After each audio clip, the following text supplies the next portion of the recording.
Bueno, en primer lugar, agradecer a Francisco Fontana, de la Amistad Judeo-Cristiana de Valencia, y a Vicente Oltra y demás directivos del Ateneo Mercantil por acogerme hoy como conferenciante en este ciclo dedicado al mundo judío que se está celebrando estos últimos meses en Valencia y que todavía queda alguna otra conferencia. Muchísimas gracias y, por supuesto, lo primero, muchísimas gracias a todos ustedes por estar aquí hoy para tratar este tema. De alguna manera me he adelantado a los deseos de mi querido amigo Francisco Fontana cuando comentaba lo de la venida y el retorno, y lo he incluido ya en el subtítulo. El título de la conferencia es el que han visto en el programa, el de las comunidades judías actuales en España, y yo me he permitido añadirle un subtítulo que nos va a servir un poco, antes de empezar a trazar la historia, a hacer algunas reflexiones. Yo en conferencias de temas que en general son poco conocidos, como la presencia o la presencia de los judíos en la España actual, muchas veces creo que es más interesante reflexionar, exponer una serie de ideas que pueden ser un poco generales, pero eso creo que es mucho mejor que andar bombardeando con datos, cifras y circunstancias de cada comunidad, de lo que pasa en cada fecha, de lo que pasa con cada gobierno. Voy a intentar hacer una cosa un poquito más general y luego, por supuesto, voy a intentar no hablar demasiado tiempo, dejar tiempo para sus preguntas, y ahí podemos concretar o intentar satisfacer cualquier curiosidad más concreta que surja o más general o lo que les parezca oportuno. Y voy a empezar con algo que yo creo que nos va a llevar a la primera reflexión, y está en el título. Yo recibí el título la propuesta de título, que tuvo, por supuesto, mis bendiciones, fue coordinado con Francisco Fontana al organizar el ciclo, las comunidades judías actuales, pero hay una palabra que a mí no me gusta en esa frase, una preposición que a mí no me gusta en esa frase porque no refleja algo, y es el en. Pero esto ocurre casi sistemáticamente. O sea, estamos acostumbrados a hablar, cuando hablamos de los judíos en, no hablamos de los judíos de. Es un matiz. Un matiz que tiene que ver con la percepción. Que a veces los propios judíos a sí mismos se dicen, sí, los judíos en España, cuando hablan. Sí, los judíos en España, Yo creo que somos los judíos de España. Ya con eso creo que les he llevado a la primera reflexión. Los judíos en España, voy a empezar un poco por el final, desde hace más de un siglo tienen formadas comunidades organizadas en algunas ciudades españolas, las pioneras, luego iremos con un poquito más de orden. Sevilla, Madrid, Barcelona, y ya muy posteriormente se constituirán, entre otras muchas, la o las de Valencia. Por lo tanto, la presencia de judíos en España no es algo del todo nuevo. Es cierto que las comunidades judías han crecido, que también ha crecido el interés de la sociedad general española por saber un poco más de esos convecinos, de esos conciudadanos que se definen a sí mismos como judíos, pero siempre creo que tenemos que recordar este tema, ¿no? Yo creo que el decir en parece como si es accidental. Uno es judío en Francia, uno es judío en Israel, uno es judío en Estados Unidos, uno es judío en Italia. No. Yo soy un judío de España, soy un español judío, soy un judío español, madrileño, en mi caso. Y en mi caso por nacimiento, además, es decir, que luego hay otros que son judíos de España que han venido de niños, otros que se han incorporado después, pero que somos parte del tejido social diverso, cada vez más diverso, de la sociedad española. Entonces yo creo que este uso de la preposición en o de me ha servido espero, para llevarles a la primera reflexión, ¿no? O sea, no estamos en, somos de. Por lo menos esa es mi sensación y ese es mi sentimiento. Y yo creo que compartido posiblemente por la mayoría de los judíos españoles y de los judíos valencianos que hoy nos acompañan en esta tarde. Luego hemos puesto un subtítulo, los judíos, una minoría con notorio arraigo. ¿Y por qué esa expresión que suena tan rara, lo de notorio arraigo? Pues porque suena rara pero dice mucho. Esta formulación de notorio arraigo la creó, por decirlo de alguna manera, o la estableció casi como una cosa jurídica el gobierno español en 1992. De hecho, desde antes, pero su ejecución práctica tuvo lugar en 1992. ¿Y esto por qué?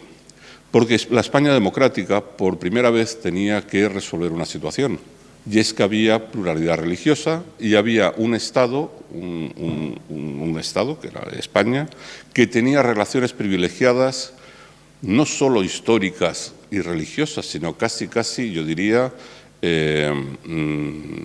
jurídicas con la Iglesia Católica. Tenemos el concordato, con lo cual había una diferencia jurídica y cotidiana entre los ciudadanos que pertenecíamos a minorías religiosas y los que pertenecían a la mayoría religiosa. Eso era así por razones históricas. Aquí no es el momento de juzgar la historia, que sería un hecho.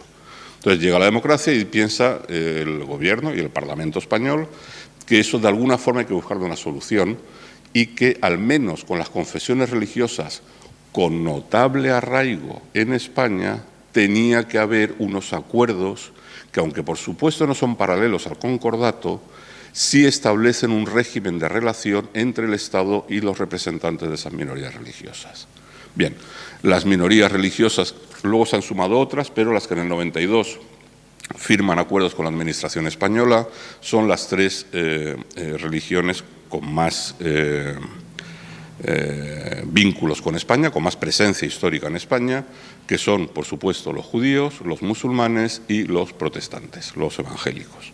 Y con todos ellos firma el Estado español unos acuerdos en el 92 que se han ido más o menos desarrollando en el tiempo.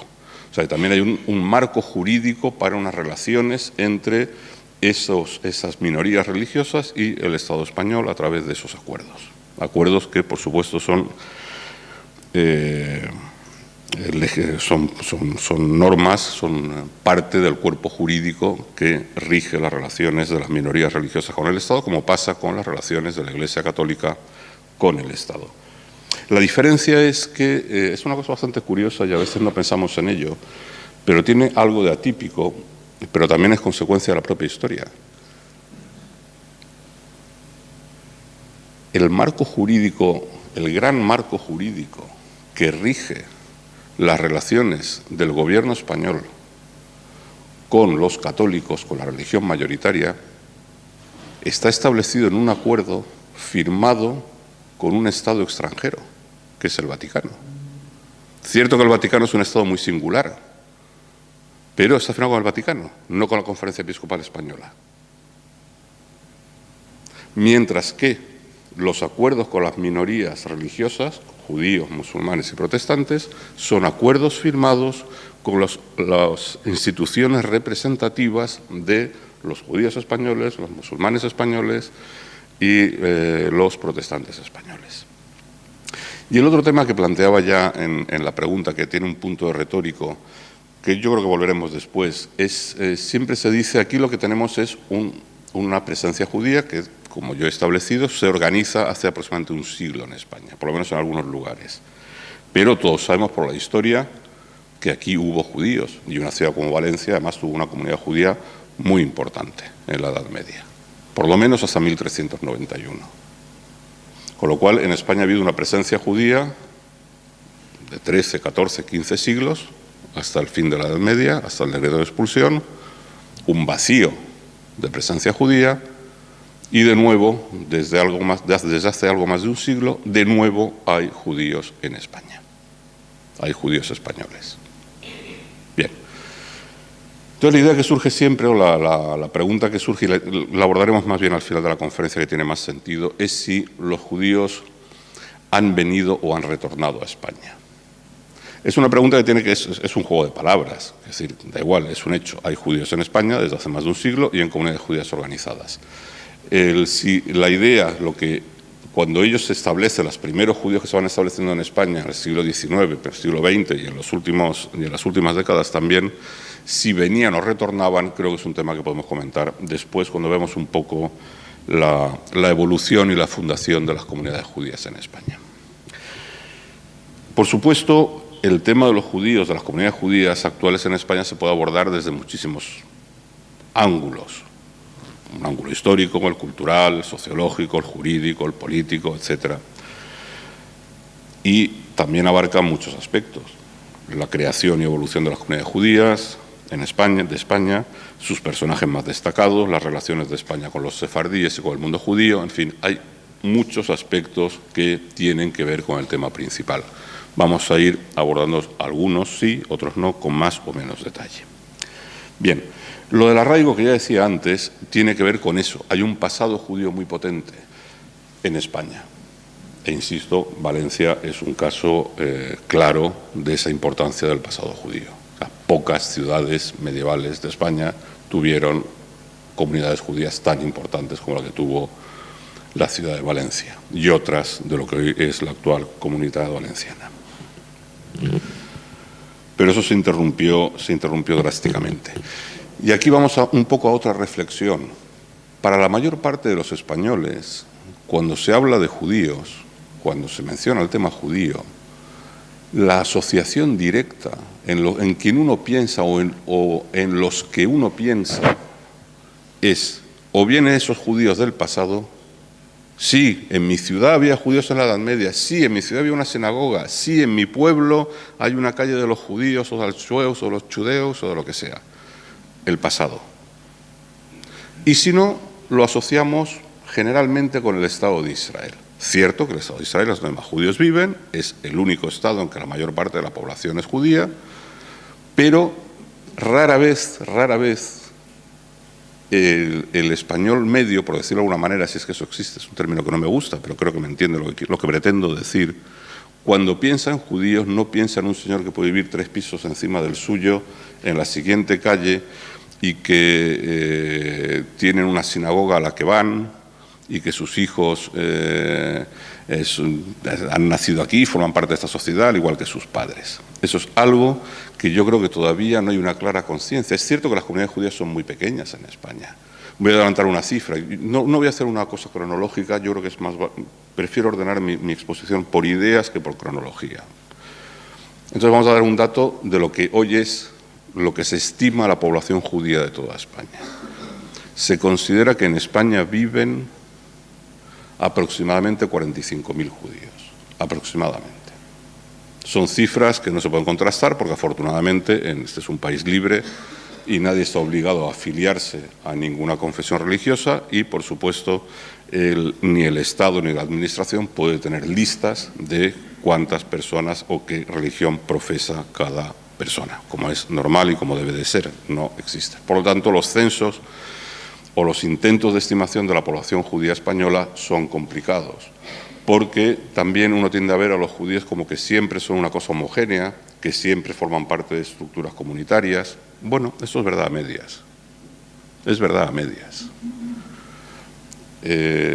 Porque muchos judíos de Madrid, de Valencia, de Barcelona, de Sevilla, de Ceuta, de Melilla, son judíos, son españoles, o a lo mejor son solamente residentes, no vamos a entrar en el tema técnico de la nacionalidad, pero no pertenecen a ninguna institución judía, no son miembros formales de ninguna institución judía. Y es más, los hay que a lo mejor no pisan la sinagoga en todo el año, pero se sienten judíos, se identifican como judíos y se interesan por lo judío. Con lo cual es difícil establecer realmente cuál es la población judía española a día de hoy, pero una cifra de en torno a 40.000 a 45.000 seguramente no estará muy lejos de la realidad. Eso quiere decir el 1 por 1000 de la población española. Es nada, es una cifra muy pequeña. También explica...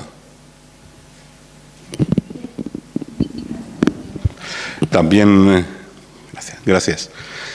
Eso también explica que sea una parte de la sociedad española poco conocida.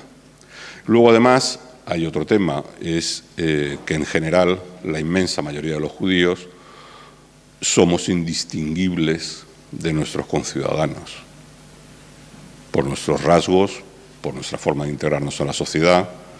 Luego, de hecho, la inmensa mayoría de los judíos tanto de los actuales, que ya muchos somos de tercera generación, segunda generación, aunque también los hay de primera generación, evidentemente hoy. Incluso cuando llegaron a España, los núcleos de lo que han conformado las actuales comunidades judías en los años, sobre lo que ha engrosado las comunidades judías en España en los años 50, 60, 70, 80 y hasta los 2000, casi todos eran procedentes o tenían como lengua materna la española o una lengua hispana. Los judíos del norte de Marruecos, en tanto que sefardíes, hablaban español o judeo-español. Los que llegaron de Turquía y del Imperio Otomano, sobre todo a Barcelona, también tenían como lengua materna una lengua hispánica, y toda la inmigración judía que ha llegado a lo largo de los 70, los 80 y posteriormente de Argentina y de otros lugares de Hispanoamérica también tenían como lengua materna la española. Con lo cual, para la inmensa mayoría de los judíos españoles actuales, pero también para los que fueron llegando en los últimos 50 o 60 años, su lengua materna fue la española. Lo cual explica todo ello junto la facilidad de integración de los judíos en la sociedad española. Y luego que además somos una minoría en general poco ruidosa. En general. O sea, hay personas notables, hay gente que se hace ver,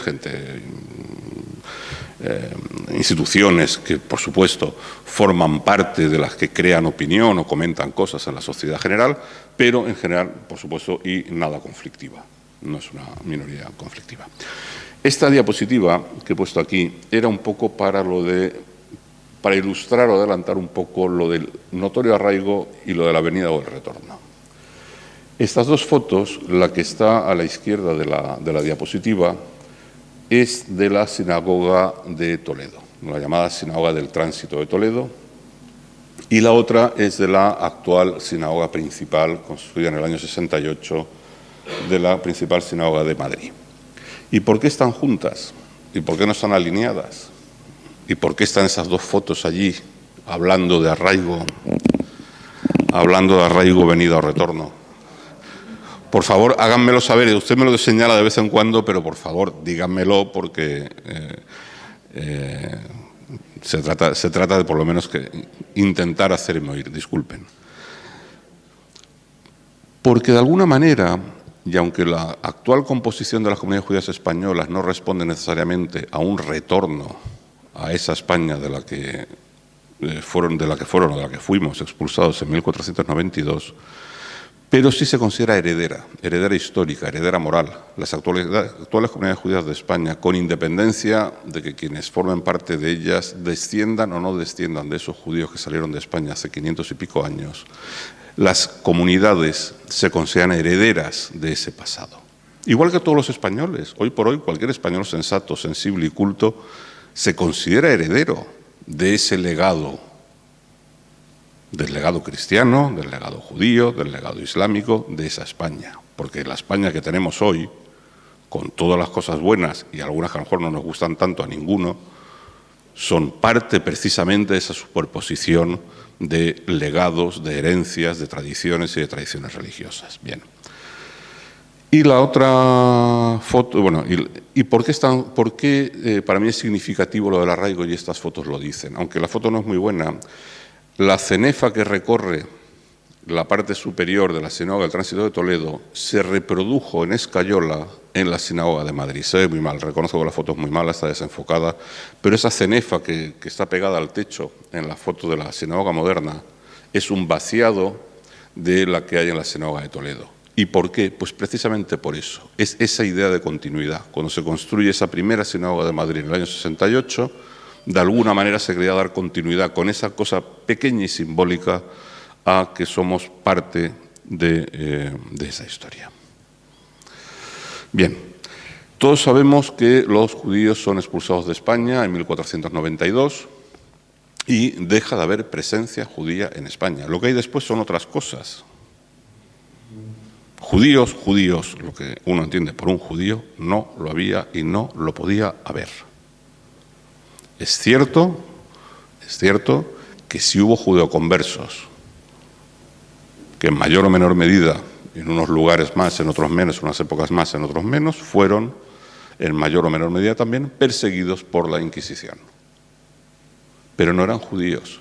Y es una cosa que se olvida mucho también, No es del tema de esta charla, pero creo que vale la pena el apunte. La Inquisición, que mucha gente habla a la ligera, la Inquisición persiguió a los judíos. No, no los persiguió. A los judíos no. A ex-judíos a lo mejor. Es decir, la Inquisición es un tribunal, era o es un tribunal eclesiástico que solo y exclusivamente tiene jurisdicción sobre personas bautizadas y bautizadas por la Iglesia Católica. Con lo cual, esas persecuciones, las persecuciones contra, no solo contra judeoconversos, también contra otros grupos, era gente que había sido previamente bautizado o descendiente de gente bautizada. Y de eso sí hubo en España, entre 1492 y los siguientes siglos.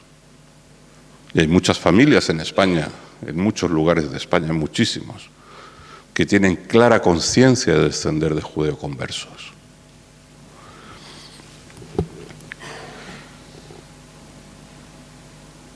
Pero ese decreto de expulsión, y por eso he puesto estos dos documentos, que son de principios del siglo XIX, porque siempre uno dice, bueno, los judíos fueron expulsados en 1492, ¿y hasta cuándo? Bueno, pues ¿hasta cuándo? Pues a principios del siglo XIX, a finales del XVIII, a principios del XIX, Carlos III y Carlos IV recuerdan a todo el mundo, por si alguien se había olvidado, que la expulsión, el decreto de expulsión sigue vigente y que ningún judío no solo no podía establecerse, no podía pisar suelo español.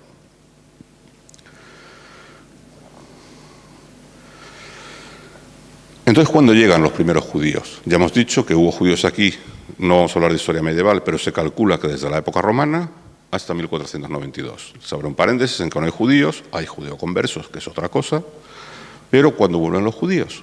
Ya sabemos que el decreto de expulsión estuvo vigente bastantes siglos. ¿Alguien sabe? ¿Tiene algunas? Yo ya he dicho que las comunidades se organizan a principios del siglo XX, pero una cosa es la llegada de los individuos y otra es la organización de las comunidades, que hubo mucho tiempo entre medio.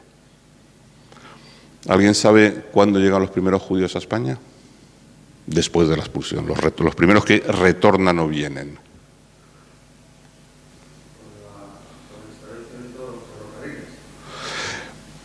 Sí, sí, vale.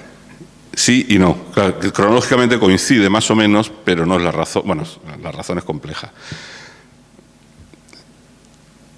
Tenía que haber un cambio jurídico. De entrada, un decreto, un país, sea democrático o no sea democrático, un decreto real no solo puede saltar a la torera, es una ley vigente.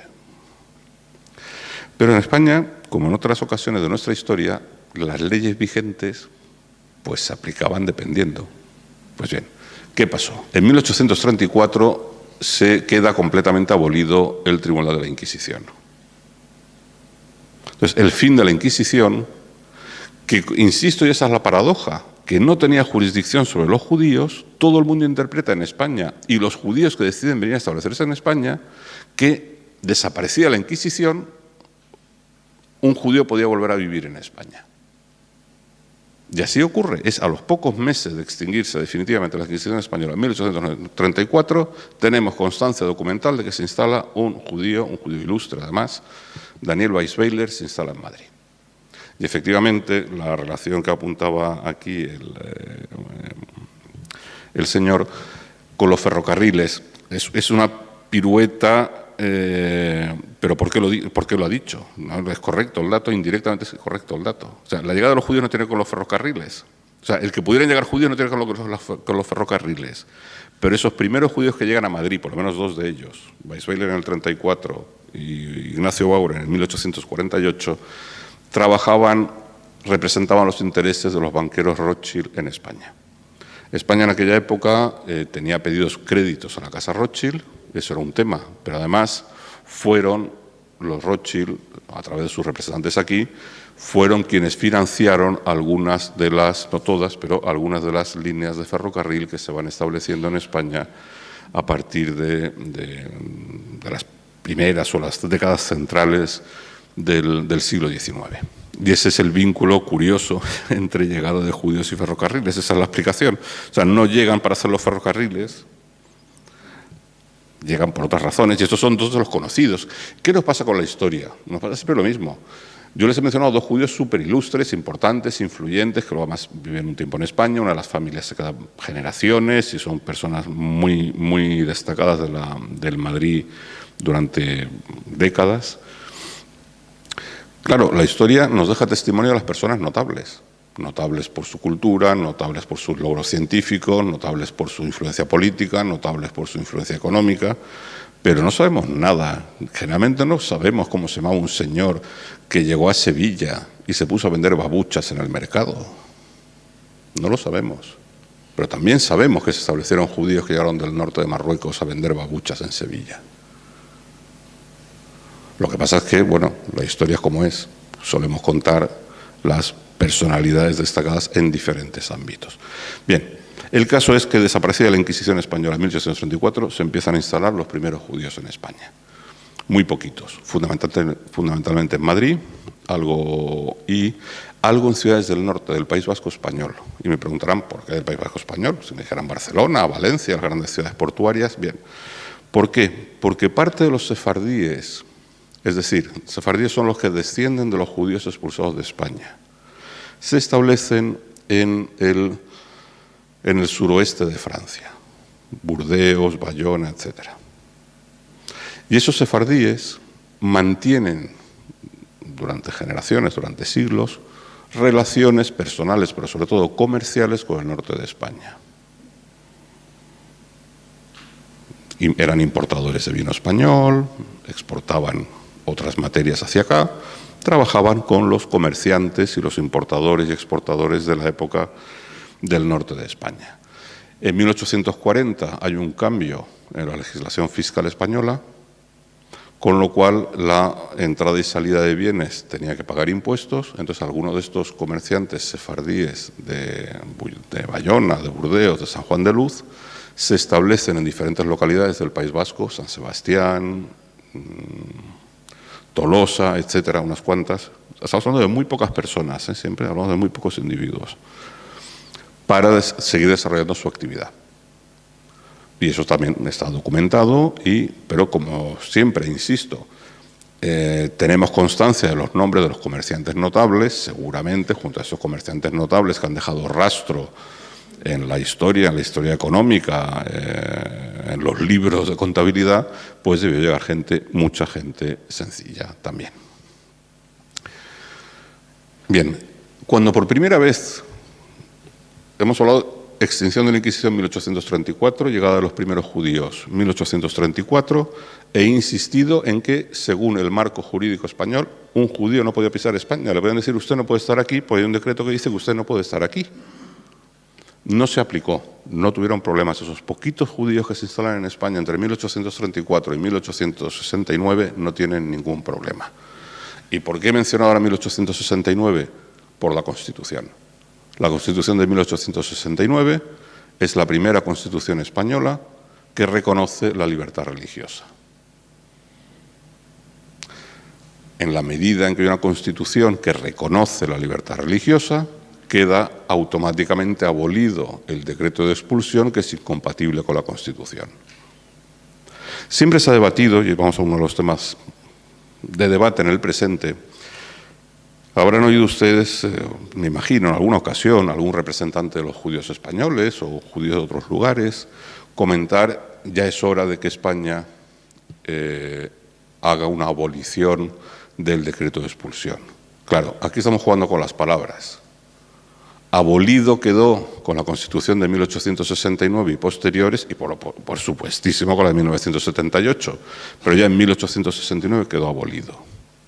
Lo que sí es cierto es que no ha habido una derogación explícita de ese decreto. Pero eso lo que tiene es carácter simbólico, no tiene carácter jurídico. Entonces, por eso es un tema que de vez en cuando resurge, sobre todo en 1992, habló mucho, si era el momento de que España derogara explícitamente el decreto de expulsión. Bueno, podría haber sido una cuestión simbólica que se podría haber hecho de alguna manera, no sé cómo tampoco muy bien, porque con el ordenamiento jurídico constitucional, ¿cómo aboles un decreto medieval si no es en una constitución? Porque cualquier ley es de rango menor. Hubiera quedado muy raro, se podría haber hecho una cosa simbólica. El caso es que no, ni falta que hace. Es decir, como he dicho, los judíos llevan viviendo en España 200 años, las comunidades judías se organizaron hace más de 100 años, ya a nadie se le ocurre que hay un decreto de expulsión que pueda estar vigente. Bien, esos son dos ilustraciones de algunos de estos judíos que les mencioné antes, Daniel Weisweiler, y esto es una prueba de que estaba en Madrid en 1834 porque una carta dirigida a él, no se sabe por mucha documentación, esto es una pequeña cosa gráfica, él estaba en Madrid, pues recibió una carta en su domicilio de Madrid. Luego llegó Ignacio Bauer, unos años después, que es una familia que ya se estableció. Daniel Weisweiler, cuando terminó su trabajo en España, se marchó, creo que a Francia, mientras que Ignacio Bauer, que llegó unos años después, en 1848, se quedó aquí. Su hijo fue diputado en Cortes, su nieto fue una persona notable en la vida pública española, que también se llama Ignacio Bauer, y si hay tiempo hablaremos de él después.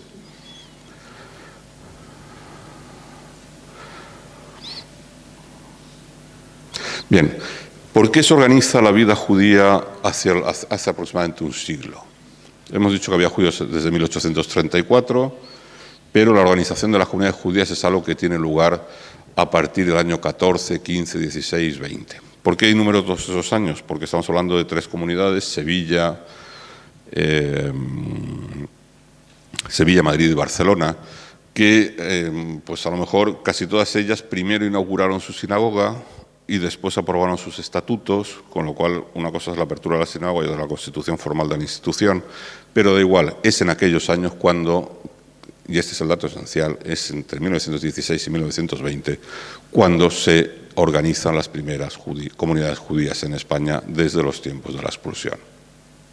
Comunidades judías, estas 3 que he mencionado, Madrid, Barcelona y Sevilla, que siguen existiendo y siguen desarrollando su vida. Casi todas, Madrid y Barcelona, han crecido mucho desde entonces, por supuesto. Sevilla no ha crecido tanto. No he mencionado, y voy a mencionar muy poquito en adelante, 2 comunidades judías que sí se establecen antes, que sí se organizan antes, pero tienen una historia tan diferente del resto de las comunidades judías españolas que cada frase que dijera tendría que decir: en Madrid y Barcelona ocurrió esto, pero en Ceuta y Melilla no sé qué. En Valencia, Alicante, no sé qué tal, pero ya Ceuta y Melilla, porque Ceuta y Melilla tenía una población judía organizada desde mucho antes. Las 2 comunidades judías españolas que se organizaron antes, pero es que Ceuta y Melilla son 2 lugares de la geografía española, del territorio español, con una evolución un poco singular, y también así es con sus comunidades judías, que ya se organizan entre 1866 y 1874. Las primeras, de hecho, y si queremos ser rigurosos, las primeras comunidades judías en España se organizan en Ceuta y Melilla en el último tercio del siglo XIX. Bueno, aquí hay algunas fotos de personajes ilustres. Esto es curioso, es una foto, yo creo, de los pocos testimonios gráficos que hay de aquella época, de la comunidad, de la sinagoga de Barcelona en el año 35. Algunas cosas de la Comunidad Judía de Madrid de aquellos años, algunas publicaciones culturales de los judíos en España en los años 20. Esto, la primera boda judía, la que se supone que fue la primera boda judía en Sevilla, fue portada de ABC. Esto es un pequeño pasquín de una organización judía que decía que los judíos tenían que apoyar a la República Española, ya iniciada esto es antes del inicio de la Guerra Civil, es anterior. Bien, en fin, tenemos muchos ejemplos gráficos de lo que ocurre en los años 30, pero como no quiero extenderme mucho, voy a ir directamente al presente. Les he contado un poco los precedentes, cuando empiezan a llegar judíos a España, cuando empiezan a formar las comunidades judías.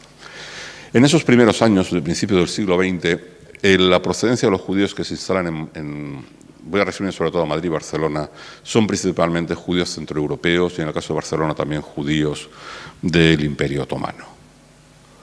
Y en Barcelona sí parte de ellos eran sefardíes, pero curiosamente en Madrid, es decir, en Madrid.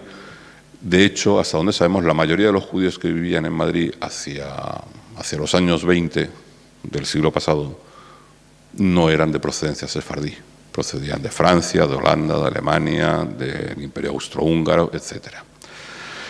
Y la Primera Guerra Mundial supuso también un cierto aumento de la población judía en España. ¿Y esto por qué? Porque España fue país neutral. Y en España se refugió gente de diferentes países, incluyendo judíos de diferentes países.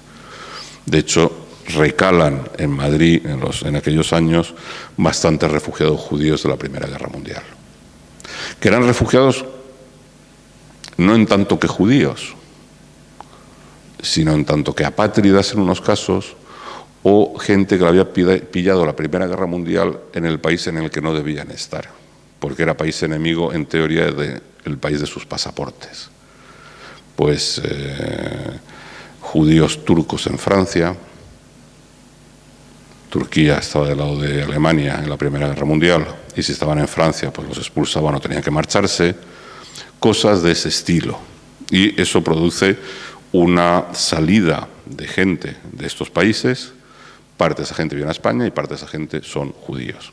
Y algunos se establecen en Madrid, otros en Barcelona y en otras ciudades. Y eso supone una cierta revitalización, o es el impulso que necesitaban esos judíos que vivían en Madrid y Barcelona para establecerse como comunidades organizadas. Luego vendrá la Guerra Civil, que mandó al traste a las comunidades judías como a tantas cosas en España. La Guerra Civil fue traumática yo creo que para todos los españoles, y también afectó, como no podía ser menos, a los judíos españoles. La vida judía se vio interrumpida, se clausuraron las sinagogas y además vinieron años muy complicados con los primeros años del franquismo. Los primeros años del franquismo, aquí nos establecieron, bueno, estamos hablando de siempre, que todo es relativo. Comparado con lo que pasaba al otro lado de los Pirineos, pues aquí la situación era muy buena para los judíos, pero eso no quiere decir que fuera realmente buena en términos absolutos. Es decir, en principio no podían vivir judíos en España los primeros años, hubo gente que se bautizó por temor, tú no podías tener una partida de nacimiento si no estabas bautizado, y todo eso lo sé porque mi familia estaba en Barcelona en aquellos años. Es decir, no solo están los libros de historia, está en el recuerdo familiar. En principio, alguien nacido en España en los años 39 hasta el 46, por lo menos, hasta el Foro de los Españoles, si no estaba bautizado, no podía tener partida de nacimiento. Bien, fueron años muy complicados. Las sinagogas no estuvieron funcionando, etc. A partir de 1947-48, lo que quedaba de las comunidades judías, parte de los judíos se habían emigrado, algunos judíos se habían bautizado. Lo poco que quedaba de las comunidades judías se reorganiza hacia el año 47-48 y se reorganizan las sinagogas. Bien. Luego los grandes, entre comillas, cuando digo grandes llegadas de judíos, si la población total son 48.000, creo que en España ahora cuando hablamos de inmigración y de grandes grupos hablamos de cientos de miles y de millones. Cuando hablamos de grandes grupos de judíos que llegan, hablamos de 500, 600 y escalonadamente. Es que en la España de hace 25 años eso era significativo. En la España de hoy eso es un chiste, que soy con las cifras de inmigración que se están manejando en las últimas 2 décadas en España. ¿Cuál es el perfil de origen de esas personas que van llegando en los años 50? Pues fundamentalmente, sobre todo en Madrid, en Valencia también, y en la costa andaluza, y en Barcelona en menor medida, es gente que viene de Marruecos. Fundamentalmente del norte, de Tetuán y de Tánger. Y eso es lo que produce un cierto incremento de la población judía también a finales de los 60. Después llegará más gente con las dictaduras argentinas, de las dictaduras hispanoamericanas. Llegarán muchos judíos de Argentina, sobre todo de Argentina, pero también de otros lugares, de Chile, y esa es la composición de los flujos o las llegadas de grupos de migración judías. Han sido los principales grupos en las últimas décadas y que siguen conformando los grupos mayoritarios. Si hoy cogemos las comunidades judías y buscamos nuestros precedentes, que si la mayoría, yo insisto, ya somos nacidos aquí, primera, segunda o tercera generación, pero nuestros orígenes, más aquellos que han llegado en los últimos años, son pues aproximadamente un porcentaje muy considerable son de procedencia argentina, otro grupo muy importante es de procedencia norteafricana, sobre todo marroquí, y en el caso de Barcelona también hay un componente importante de judíos de procedencia turca, griega, etcétera, de sefardíes del Mediterráneo oriental. Y luego, además, en los últimos años también, aunque es una colonia reducida, también hay ciudadanos israelíes que se han instalado en España por muy diferentes motivos. Gente que ha venido por trabajo, gente que ha venido por matrimonio, gente que ha venido pues porque a los israelíes jóvenes les gusta viajar y pasan temporadas en otros países. También hay un pequeño grupo de judíos israelíes, aparte de judíos europeos que trabajan para multinacionales y pasan tiempos en España, algunos se instalan en Estados Unidos, etcétera. Pero, insisto, yo creo que hoy por hoy, desde el punto de vista cuantitativo, el grupo mayoritario somos los judíos ya nacidos en España.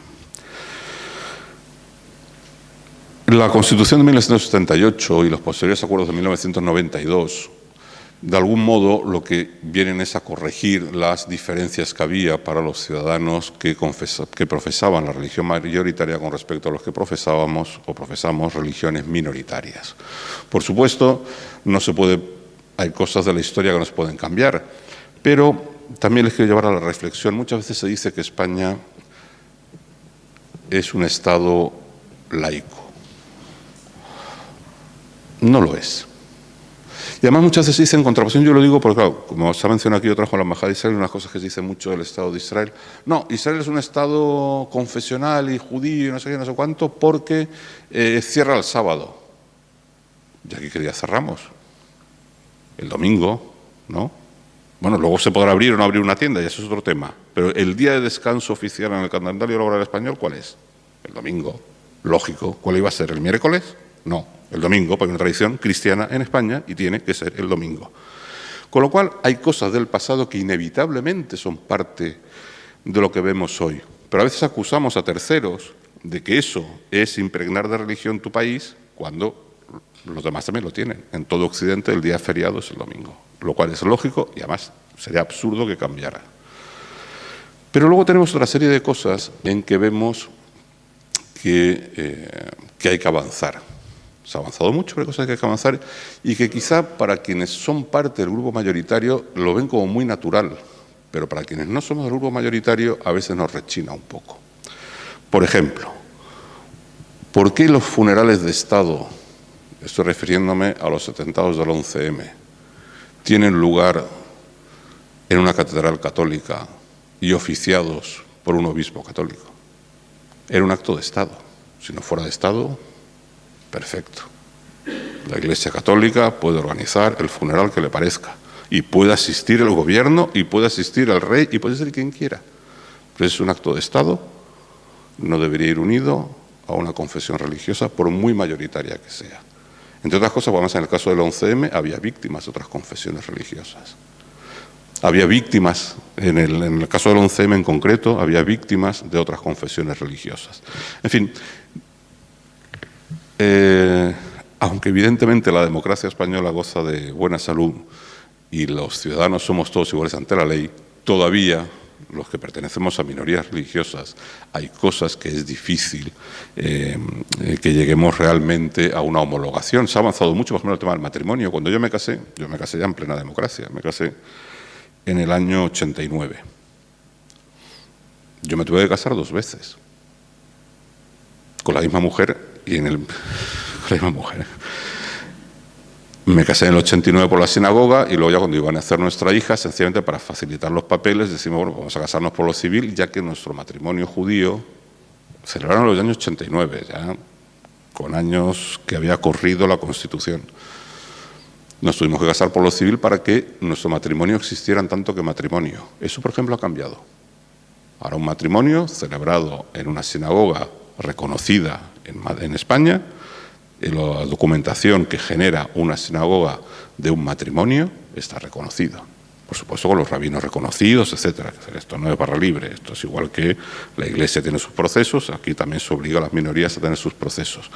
Con eso quiero señalar que por una parte tenemos avances y por otra cosas que todavía habrá que seguir avanzando, o pensamos que habrá que seguir avanzando hacia una mayor neutralidad.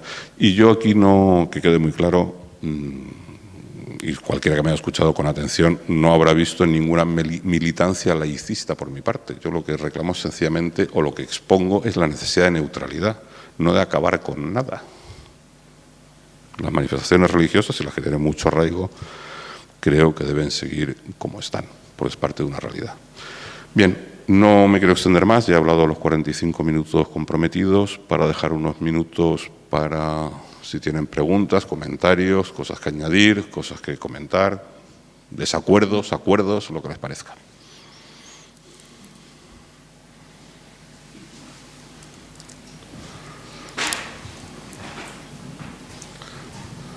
Dice usted de celebración oficial que se hace en Iglesia Católica. Y yo pregunto, en Israel, cuando se hace una celebración oficial, ¿se hace en sinagoga o se puede hacer en una iglesia católica? Vamos a ver. No, en la Iglesia Católica, vamos a ver. Los actos oficiales, para empezar, actos oficiales vinculados a la sinagoga hay pocos en Israel, no se suelen hacer. Suelen ser, cuando hay entierros, que son los funerales así un poco llamativos, con asistencia de autoridades, ocurren después de alguna situación bélica o después de algún atentado terrorista muy brutal. Pero la mayoría, si no la totalidad de los muertos, suelen ser judíos. Y es allí donde asisten las autoridades. De todas maneras, yo el comentario lo he hecho, el Estado de Israel no se jacta de la neutralidad religiosa. España sí se jacta de su neutralidad religiosa, es la diferencia. Es decir, el Estado de Israel, aunque no es confesional, no dice, aunque es democrático y todo, vamos a ver, en Israel todos los individuos, con independencia de la religión que profesen, son iguales ante la ley y tienen los mismos derechos. Ahora bien, mucho de lo que ocurre en el Israel cotidiano, incluyendo el Israel oficial, está vinculado a lo judío. Pero Israel no dice que sea un Estado laico. España sí lo dice. Esa es la diferencia. Si uno no lo dice, oye, mira, cuando esto era un Estado católico, España una unida y católica, aquí, pues vas a decir, pues, si esto está definido como católico, tú estás de invitado.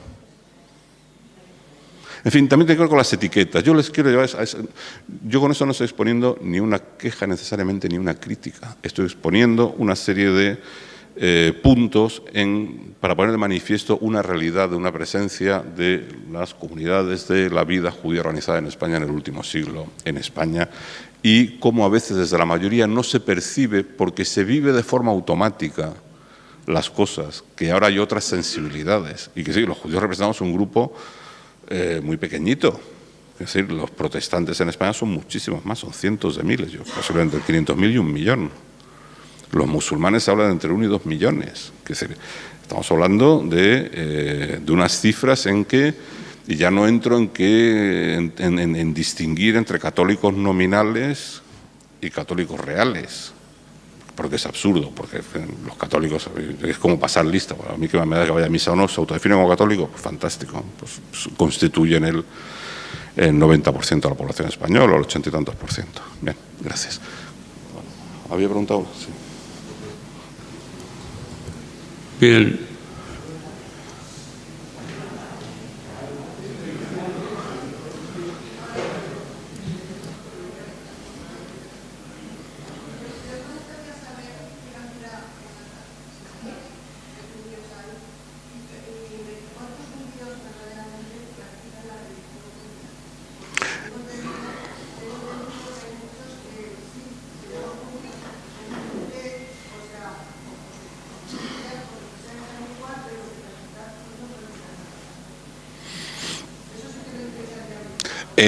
Globalmente, en todo el mundo. No, en España la cifra global no tengo otra. Era la que dije antes, que a lo mejor fue uno de esos momentos en que no se me oyó a partir de la tercera fila.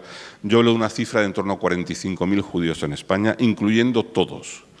Los que van todos los días a la sinagoga 3 veces y los que no la pisan iba a decir ni para morirse, es que los judíos no piensan en la sinagoga para morirse, es decir, pero vamos, que sería ese, que a lo mejor se acuerdan de que son judíos cuando se mueren y se hacen enterrar en un cementerio judío. Hasta esos, e incluso los que no se hacen enterrar como judíos. Pero, bueno, no hay forma de saber cuánta gente tiene algún vínculo religioso, porque también en el judaísmo hay una parte, el judaísmo tiene, bueno, pasa con todas las religiones, pero en el judaísmo tiene mucho peso la parte religiosa que tiene lugar en el hogar. Entonces, hay una serie sobre todo de fiestas, de las fiestas del calendario anual de festividades judías, como son la Pascua judía o el Año Nuevo judío, que hay muchísima gente, y eso es una celebración religiosa, que los judíos que celebran la Pascua judía o celebran el Año Nuevo judío no son celebraciones laicas, ni paganas, ni creadas por el Corte Inglés, son con un contenido religioso profundo. Pero a lo mejor no van a la sinagoga ningún miembro de esa familia. Pero todos están celebrando esa cena festivo-religiosa en sus casas. Con lo cual, tienes también todo ese segmento de gente que por diferentes razones, porque no le gusta la sinagoga, porque les pilla lejos, porque la sinagoga es sefardí y ellos vienen de una comunidad ashkenazí, o viceversa, o porque viven en un pueblo o en una ciudad en la que no hay sinagoga, y para ir a la sinagoga hay que ser un héroe, porque tienes que cogerte el tren o el coche o no sé qué, e invertir un montón de horas o un montón de kilómetros. O sea, hay muchas razones por las que alguien puede no ir a la sinagoga, pero luego su adhesión a la parte religiosa del judaísmo la vamos a ver precisamente en eso, en que, por ejemplo, las cenas de Año Nuevo y de la Pascua judía, de Pesaj, las van a celebrar. Y son cenas con un alto contenido religioso, porque lo que se celebran son celebraciones religiosas. Luego, pasa como en la mayor parte de los grupos en Occidente, mayoritariamente cristianos, la gente cada vez se casa menos en general, y se casa aún menos por las confesiones religiosas. Están todos los que no se casan, pero como si lo estuvieran porque hacen vida de casados. De esos, unos se han casado están los que se han casado por lo civil, y luego es una pequeña parte al final los que se han casado por la Iglesia, en el caso de España, por la Iglesia Católica. Con los judíos, pues no sé si los porcentajes son iguales o parecidos, no lo sabría decir entre los judíos españoles, no creo que sean muy diferentes, quizás hay más gente que se casa en la sinagoga, por decirlo de alguna manera. Pero, por ejemplo, hay un rito, en Israel siempre se barajan cifras de cuántos son laicos, cuántos son ortodoxos, cuántos son ultraortodoxos, cuántos son religiosos, cuántos no son religiosos. Y bueno, hay estadísticas y hay estudios de todo tipo. Y bueno, pues pasa lo mismo con el matrimonio. Cada vez se casa menos gente con los rabinos, etcétera. Pero, y eso pasa en general en las comunidades judías de la diáspora, pasa lo mismo. Hay un rito judío que sí, incluso judíos muy laicos y muy alejados de la religión siguen practicando, que es la circuncisión a sus hijos, el hacer circuncidar a sus hijos. O sea, en Israel, por ejemplo, se ve muchísimo, se nota mucho. Es una sociedad en que hay un 30 o un 40% de gente, o un 20 y tantos % de gente que se dice desvinculada completamente de la religión, o que no practica, o que se definen como no practicantes de la religión, pero sus hijos son circuncidados. Luego no se casarán, o sí se casarán, o no pisarán la sinagoga, o lo que tú quieras. Por eso que lo de la religiosidad en los judíos es una cosa a veces un poco difícil de definir.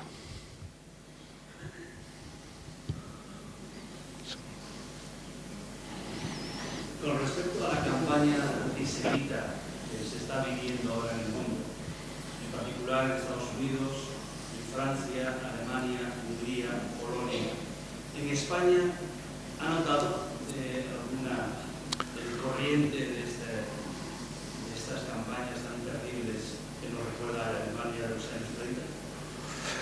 No, yo creo que no, que en España el fenómeno es diferente. Primero, y es diferente por muchas cosas. Una es, usted ha citado por lo menos dos de las mayores comunidades judías que hay en la diáspora actualmente, que son Estados Unidos y Francia. Ahí la presencia judía es muy visible. Aquí Iba a hacer una broma quizá un poco de mal gusto. Hasta a un antisemita en Valencia le costaría saber dónde tiene que ir. Es decir, o a quién darle, porque es que son muy poquitos, ¿no? Perdón, es de muy mal gusto hacer chistes con eso, pero con eso quiero llevar la cosa al absurdo, ¿no? En Nueva York es muy fácil encontrarte con un judío, y sobre todo con judíos que son reconocibles como judíos, porque claro, están los judíos que por su indumentaria son reconocibles como tales. En Francia un poco lo mismo. En España de esos casi no hay, con lo cual la opción de la paliza al judío que va con la levita negra es inexistente. Con lo cual ahí tenemos una cosa casi demográfica y sociológica de tenemos menos judíos, tenemos menos sinagogas, con lo cual el fenómeno necesariamente ha de ser diferente. En España el antisemitismo de extrema derecha, entroncado con el nazismo, yo pienso que es muy minoritario y bastante poco activo. Poco activo en actos. O sea, de vez en cuando aparecen cruces gamadas en las sinagogas, de vez en cuando alguna amenaza, pero en Internet uno puede leer auténticas barbaridades. En webs españolas me refiero, no me refiero a las webs españolas de extrema derecha. Luego tenemos un fenómeno en España que también tiene que ver con cosas muy antiguas y que su reflejo real es casi nulo. Pero aquí en Valencia yo no me consta ningún caso. Bueno, sí, en Valencia hay algún caso. Lo que pasa es que ni ustedes seguramente son conscientes. El Cristo San Salvador de Valencia, como el Cristo de Balaguer en Balaguer y como algunos otros, el inicio de su veneración va unido a una leyenda antijudía. Por eso digo, hay muchas cosas que no son conscientes ni quienes lo siguen, porque desde un determinado momento la Iglesia, con buen criterio, de su liturgia y de sus cánticos, ha quitado toda esa parte. Pero si uno coge los libritos y los folletitos y los devocionarios que había del Santo Cristo de Balaguer y del Cristo del Grau y todo, del Grau y del San Salvador, etcétera, unos pasajes de lo que se cantaba, de las novenas, etcétera, eran recordando la leyenda antijudía de que unos judíos habían azotado la imagen de Cristo que llegó por mar, no sé qué, no sé cuánto. Esa parte ya se ha quitado de la liturgia, incluso se ha quitado del recuerdo, y salvo que haya alguien muy leído, muy devoto y que haya leído textos antiguos, no era ni consciente. Entonces en España sí tenemos ritos que han permanecido muy antiguos, que originariamente fueron antijudíos y que esa parte del contenido lo han perdido. Excepto dos que no lo han perdido, que son el Santo Niño de la Guardia, en Toledo, que se sigue venerando a un niño supuestamente, bueno, supuestamente no, hay una calumnia que dice que los judíos le secuestraron, le asesinaron y le arrancaron el corazón, y eso sigue habiendo devotos en la Guardia, el pueblo de la Guardia de Toledo. En España tenemos ese componente, que es un antijudaísmo muy singular, un antijudaísmo muy, muy singular, muy puntual, pero con muchos puntos. Y que en la mayoría de los casos, y yo me imagino con lo de Valencia, no sé cuántos de aquí de ustedes serán conscientes de esto que les he contado, pero vayan y lean y lo van a ver. Y luego tenemos eso que se ha dado en llamar el nuevo antisemitismo, que siempre también es escurridizo de definir, que es el que viene del hostigamiento sistemático al Estado de Israel, aplicándole unos estándares diferentes al que se aplican al juzgar a otros países. Y ese viene casi en su totalidad de ciertos sectores de la izquierda y de la extrema izquierda. Es esa obsesión por criticar a Israel cosas que no se critican en otros países, por afear a Israel cosas que no se afean a otros países, etcétera, etcétera, etcétera. Lo que hay unas definiciones estándar y ahí ese discurso sí está mucho más presente en la vida política, en la vida pública y en la vida publicada en España. No era una respuesta sencilla, lo siento, no puedo decir.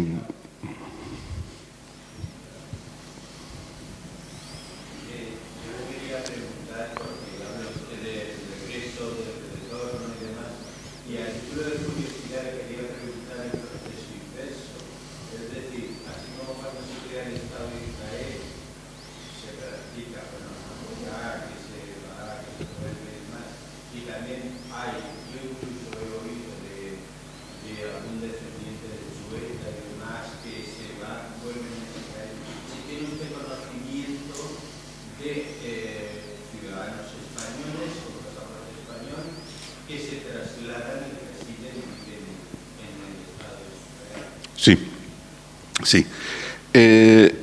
Sí, por supuesto que sí.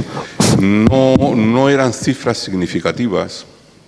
Por ejemplo, la única comunidad judía, o los judíos de Barcelona, durante muchos años un porcentaje, que no sabría decirles si el 20%, el 10%, el 15%, desde los años 50 hablo, se iban a Israel y se quedaban.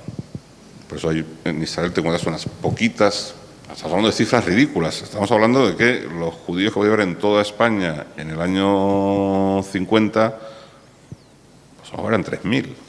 Y en Barcelona a lo mejor eran 1.200. Y cuando digo que unos cuantos se fueron, a lo mejor fueron 20 familias o 30. No estamos hablando ni de 3.000, ni de 300, ni de 300.000. Es que las escalas demográficas de los judíos españoles son lo que son. Entonces sí hubo un pequeño fenómeno en Barcelona durante varias décadas de una parte de la gente se iba a estudiar y se quedaba, o se iban, o emigraban y tal. Y ahora sí se está dando un proceso, yo creo que bastante más significativo, creo, pero es pronto para saber si es una tendencia entre la gente joven. Antes, bastantes judíos españoles iban a estudiar fuera, y fuera significaba cualquier sitio. Hoy fuera sigue significando cualquier sitio, que es como para la mayoría de los españoles, Francia, Inglaterra, Estados Unidos, los referentes en educación, algunos otros países, y también ha habido siempre una parte de los judíos españoles que han ido a estudiar a Israel. En estos últimos años, la cosa ha cambiado y el porcentaje de quienes van a Israel es muy alto, y son bastantes los que no vuelven. Se quedan ahí ya, se instalan. O sea, sí hay ahora un proceso de gente joven en Madrid, en Barcelona y en otras comunidades que se va a estudiar a Israel y se queda en Israel. Pero lo mismo, no sabría determinar su significación demográfica.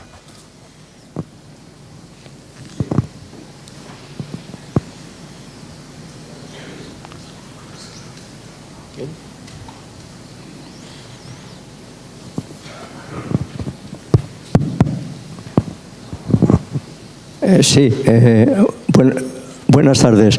Quería preguntar si hay sinagoga en Valencia y aproximadamente en qué principales ciudades españolas hay sinagogas. Gracias.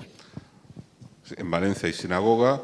No voy a distinguir entre las que tienen, voy a enumerar las ciudades que yo sé de memoria que tienen sinagoga o sinagogas, sin entrar en el detalle de si son una o más. Valencia tiene, Alicante, Benidorm, por hablar de la Comunidad Valenciana, yo creo que en la Comunidad Valenciana no hay más.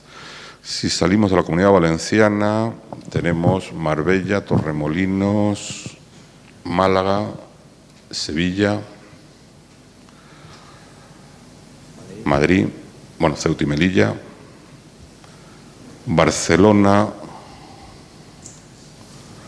y Asturias es una cosa un poco singular porque la comunidad judía es muy pequeña y tiene un local, en fin, pero existe. Asturias existe, Oviedo, y yo creo que sinagoga no me estoy dejando. Mallorca creo, ¿no? Perdón, Palma. ¿Y en Toledo hay? No. Bueno, hay monumental. Sí, ya. No consagrado al culto. ¿Y la que hay en Valencia, puede decirme dónde está? Pues no, porque no lo sé, pero en la sala, si alguno de los amigos judíos valencianos que conozco quiere dar el dato o aportarlo, pues que lo hagan. Yo realmente no lo sé. Pero vamos, pregúntenles en privado, si no luego, y seguro que les dicen cómo visitarla o qué posibilidades hay de visitarla y de conocerla.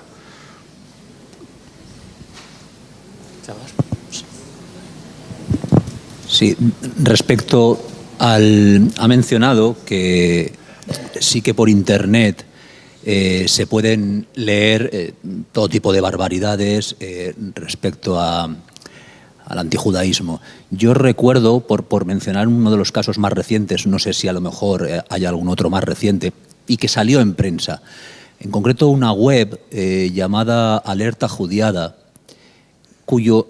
que de hecho salió en prensa española porque dos de los responsables de esta web eran españoles y, si no me equivoco mal, el tercero detenido era sueco y de hecho creo que fueron detenidos allí.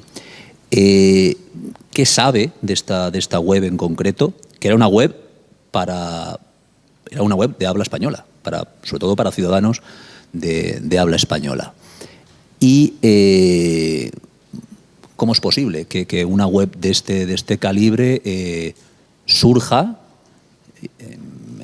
¿Con qué medios? ¿Con qué clase de estructura es capaz de tener, o qué clase de financiación tienen este tipo de redes o de web tan importante? Porque de hecho circularon vídeos muy graves, muy serios. Bueno, yo lo apunté, que decir, está esta y hubo otras, y hay otras que no se han cerrado y otras que no se van a poder cerrar porque el servidor está fuera de España. En fin, que el tema de las páginas de incitación al odio, antisemitas o de otro tipo, son muy difíciles de perseguir a veces por eso, porque la legislación que protege de la incitación al odio está en países desarrollados y luego las webs propiamente dichas están registradas o en servidores, están físicamente en servidores de otros países en los que no hay forma de perseguirlo. España durante muchísimos años, lo que pasa es que esto ahora parece que se ha calmado o sencillamente no se ha encontrado cómo se está haciendo. España ha sido el gran proveedor, fabricante y editor de libros antijudíos y neonazis de Europa.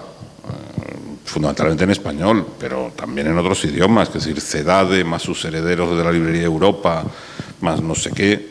Estos han estado durante años y años y años publicando lo peor de lo peor, físicamente. Ya no son, ya la Feria del Libro de Madrid, perdón, la Feria del Libro de Madrid, luego se les prohibieron, pero ya en la Feria del Libro de Madrid, pues te dabas un paseo y te comprabas todo, por supuesto Mi Lucha, pero los protocolos de los sabios de Sion, el mito de los 6 millones, la mentira de Auschwitz, la mentira de no sé qué, todas esas. No tenía más que ir a la Feria del Libro de Madrid y me imagino que en las otras era parecido. Y los comprabas. Y no hablo del año 40, hablo de los años 80 y bastantes, y no sé si 90. Uri. Sí. ¿Podrías hablar un poco cómo están agrupadas las comunidades de la Federación de Comunidades Judías de España? Estupendo. Sí. Cada comunidad judía es autónoma. Hemos mencionado, más o menos coincide el mapa de comunidades judías con la de las ciudades que he mencionado a lo largo de la conferencia y las sinagogas que he enumerado ahora.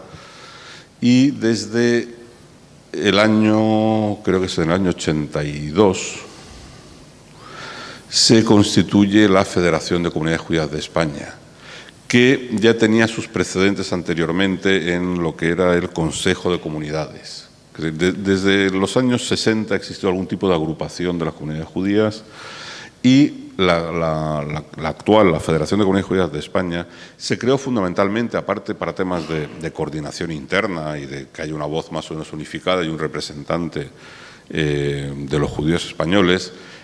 Eso nace fundamentalmente cuando el Estado necesita un interlocutor precisamente para todos estos desarrollos legislativos de los que hablaba antes, de los acuerdos con las minorías religiosas, etcétera. Tenía que tener un interlocutor, no vas hablando ni con 18 sinagogas, ni con 14 mezquitas, ni con 700 iglesias evangélicas. Entonces surgieron todas estas asociaciones. Entonces las que se han mantenido en el tiempo y sin divisiones son la de comunidades judías y también la de los protestantes, la FEREDE, que las engloba todas. Con la islámica, pues es otra historia. Pero sí, es un representante y es fundamentalmente su papel principal cuando surge es ser el interlocutor con el Estado. Pero luego, por supuesto, tiene función representativa, de coordinación, de ayuda, en fin, también como las comunidades judías en España son pequeñas, pues algunos eventos, pues no lo sé, los campamentos de verano, pues en vez de que cada comunidad judía haga el suyo, pues la Federación de Comunidades Judías de España coordina este tipo de temas, en fin, y otros muy diversos, ¿no? que tienen que ver con aspectos religiosos, culturales, educativos, pero también y fundamentalmente donde es más visible, sobre todo para la sociedad general, es en todo aquello que tiene que ver con la representación de los judíos españoles. Gracias por la pregunta, porque me había dejado el tema. Sí. ¿Cuál es el nivel de información o, podemos decir, de conocimiento del pueblo español por los judíos o el judaísmo. El segundo, quería saber si hay una diferencia entre el nivel de conocimiento de los españoles jóvenes y los españoles viejos, encima de los judíos. Yo creo que en general esa es mi sensación y mi experiencia. Que sí, mi experiencia, bueno, pues al final, mi experiencia en el colegio, en la universidad, en la vida laboral, etcétera, es que el nivel de conocimiento es bastante bajo. Es bastante bajo. No ya es de lo que comentaba antes, de quién piensa en un judío español cuando piensa en un judío, ya olvidémonos de eso. Es conocimientos básicos, ni de religión, ni de la historia, ni de nada. Hay un profundo desconocimiento, entre otras cosas porque no forma parte mientras... O sea, en España hay alguna posibilidad de que aprendamos algo cuando está en la educación obligatoria. Esa es la pura verdad. Si algo no está en la educación obligatoria, pues difícilmente lo aprendes. Y eso, un conocimiento al menos fundamental o básico de lo que es el pueblo judío y la religión judía, no está en el currículo, como no están otras muchísimas cosas que deberían ser imprescindibles en la formación de un estudiante o de un escolar español. Es decir, que eso tiene que ver, que lo que no se adquiere allí, difícil. Luego, en el tema judío siempre se mezclan o se entrecruzan ocasionalmente al desconocimiento los prejuicios, o al mezclar con temas políticos, y luego en España tenemos un fenómeno que este sí es único de España, hay un fenómeno único en España, que yo creo que no hay igual, y es, la gente puede saber poco de judíos. Incluso hay sectores de la sociedad que tienen ciertos prejuicios negativos hacia los judíos, pero hay un sentimiento positivo hacia los sefardíes. Aunque la gente no tenga muy claro que es un sefardí, porque no todo el mundo tiene muy claro lo que es un sefardí. Pero digamos que hay mucha gente tiene un conocimiento suficiente para que les suene que esos son los descendientes de los que salieron de España y que durante siglos han conservado la cultura y la lengua española, y eso es un punto de encuentro. Y eso lo hemos visto además ya no solo en la gente de a pie, entre fascistas españoles ilustres que eran antisemitas, luego eran filosefardíes.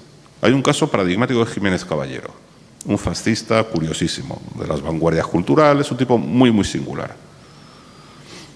Tiene textos antisemitas, pero los sefardíes es otra cosa.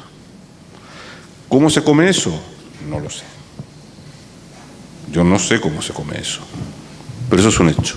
Es decir, el sentimiento positivo, en unos casos consciente, en otros inconsciente, en unos muy claro y en otros menos claro, de los españoles hacia los descendientes de los judíos expulsados de España, hacia los sefardíes, es una cosa bastante extendida.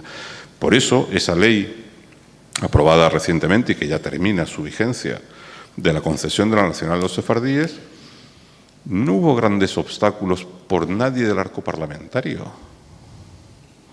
Hasta quienes uno podía prever que se enfrentaran más a ellos no lo hicieron. Bueno, sacaron cosas raras de los moriscos, en fin, cosas comparando churras y merinas, pero no hubo oposición. Hay cosas que son hay cosas que curiosamente sí son bastante transversales. El sentimiento positivo, que no tiene que ver necesariamente con un conocimiento del tema, insisto. Lo que pasa es que los prejuicios a veces son positivos. Siempre hablamos de los prejuicios negativos. A veces uno tiene prejuicios positivos. Nos cambian los brasileños. ¿Por qué nos cambian los brasileños? No lo sé, son simpáticos. Y no sabemos nada de los brasileños. Pero a todo el mundo le cambian los brasileños. ¿Ustedes conocen a alguien que le caigan mal los brasileños? No. No, claro. Ya si entramos en los suecos, ya nos dividimos, que si son fríos, que si no son fríos, que si no sé cuánto, que ahí ya circulan prejuicios de los dos lados, pero hacia los brasileños es positivo. Pues esto con los sefardíes pasa un poco lo mismo. El prejuicio es positivo, afortunadamente. Bueno, yo creo que tengo que terminar, ¿no? Buenas tardes. Yo quería hacerle un comentario. Cerramos la perdón. Yo quería hacerle un comentario cordial sobre lo que han manifestado de que los funerales de Estado se lleven en España en iglesias católicas o catedrales. Como usted perfectamente sabe, el artículo 16 de la Constitución española no solo consagra la libertad religiosa, sino también el tener en cuenta todas las creencias que en España pueda haber. Y, bueno, no se trata de un tema de mayorías, porque eso sería injusto. No hay ninguna exclusión a ninguna religión, y sí que en su último párrafo, como usted sabe, hay también una manifestación de cooperación no solo con la Iglesia Católica, sino con otras confesiones. Hay que pensar quizá que el que los funerales de Estado se lleven a cabo en iglesias católicas obedece, pues, aunque España sea un Estado aconfesional, obedece pues quizá un sentimiento mayoritario que no tiene que ser porque despectivo ni despreciativo hacia otras religiones u otras comunidades. No, yo no, vamos a ver, no estoy de acuerdo con usted en la conclusión y sí estoy de acuerdo con usted en todo el razonamiento. Es decir, no lo considero despectivo, no creo que sea, creo que haya ningún mal en esa acción, ni por supuesto el más mínimo sentimiento de ofender. Yo lo he puesto en el contexto de esas inercias de un Estado que viene de donde viene, de una cultura en sentido amplio que viene de donde viene, cómo hoy que España se define o se pretende definir como un Estado laico y aconfesional, sigue teniendo una serie de manifestaciones en que lo público está vinculado a lo católico. Y yo creo que eso es cuestionable. Y yo sé que no hay mala intención y que hay una trayectoria histórica y que es el sentimiento mayoritario. Pero al final está poniendo un punto complicado al tema de si es neutro o no es neutro el Estado. Y que conste, yo si le cambiamos el nombre, funeral de la Iglesia Católica, con la asistencia de los reyes, del presidente del gobierno y del Suncorda, a la Catedral de Madrid, yo no tengo ningún problema. Quítale la parte de Estado. Es decir, yo creo que si queremos definirnos, si España se quiere definir realmente como aconfesional, neutro y laico, sobre todo aconfesional y neutro, no te puede ser laico. Y además yo no milito por el laicismo, o sea, que nada más lejos de mí. Pero allí, y ese es otro tema, la Constitución del 78 tiene esa pequeña contradicción que todos entendemos por qué. O sea, cualquiera que sepa un poco de historia de España y un poco de idea de Constitución española y un poco de idea de cómo salimos del franquismo, hay muchos párrafos de la Inquisición, muchos apartados de la Inquisición, de la Constitución, perdón por el lapsus, que solo se explican por el contexto político y social. Sí. ¿Por qué se menciona explícitamente la Iglesia Católica? Si para decir que todos tienen los mismos derechos, ¿para qué la mencionas? ¿Para decir que todos somos iguales, pero unos más iguales que otros? No, ¿por no había más remedio? Porque no había más remedio. Una Constitución redactada entre el 76 y el 78, o ponían eso o tenían un cisco con los obispos, lo cual es lógico. Aquí todo el mundo salimos de una historia de 40 años, de una historia complicada previa. O se hacía una Constitución jugando con un poco de cintura para satisfacer a los distintos sectores, que sea realmente democrática, porque lo es, porque como luego dice que todos son iguales, pues ya está superado la mención explícita. Pero yo eso me di cuenta, yo en el 78 era un escolar, no sé en qué curso estaba, estaría en el BUP de entonces. Tuve que hacer un trabajo sobre la Constitución, pero vale, pues estupenda, como todos los jovencitos españoles, la Constitución estupenda, pero yo ya me di cuenta que algo rechinaba. O sea, ¿para qué me mencionas si somos todos iguales explícitamente a la Iglesia Católica? Una cosa es que lo entiende y tenga un contexto histórico, pero su mera mención introduce un elemento diferencial. ¿De las cosas que yo cambiaría de la Constitución el día que se reforme, esa sería la primera? Pues posiblemente no lo sé. Pero sí, estoy completamente de acuerdo en el razonamiento suyo de que no hay ninguna intención ofensiva hacia los demás al hacerlo así, eso no tengo ninguna duda, pero ninguna. Venga, cerramos el acto. Gracias por la asistencia y gracias por la asistencia del conferenciante Uriel. Muchas gracias.